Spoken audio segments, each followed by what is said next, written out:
এই মুহূর্তে সবথেকে বিগ ব্রেকিং নিউজ, 53 বছরে এই প্রথম দুদিনের রথযাত্রা উৎসব পুরীতে। আহমেদাবাদে রথের আরতি অমিত শাহের। এবার রথযাত্রা 2 দিন।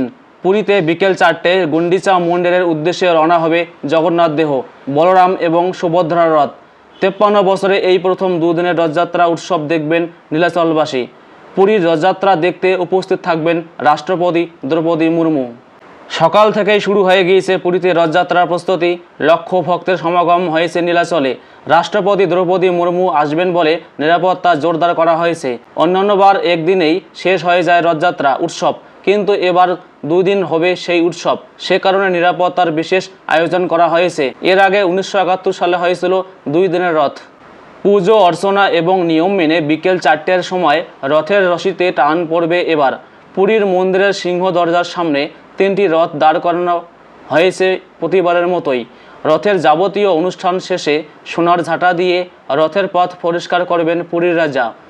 তারপরে জগন্নাথ দেবের রথের রশিতে টান পড়বে। এবারই প্রথম একই দিনে নবজীবন উৎসব এবং নেত্র উৎসব হবে। নবজীবন উৎসবের অর্থ হল নবযৌবন বেশে দর্শন দেবেন জগন্নাথ দেব। স্নানযাত্রার পর 15 দিন রুদ্রদ্বারে ছিলেন তিনি। অনাসরা কাটিয়ে আজ ভক্তদের দেখা দেবেন জগন্নাথ দেব। নবযৌবন দর্শনের আগে নেত্র উৎসব হবে। রথযাত্রা উপলক্ষে কড়া নিরাপত্তা বলয়ে ঢেকে ফেলা হয়েছে পুরী।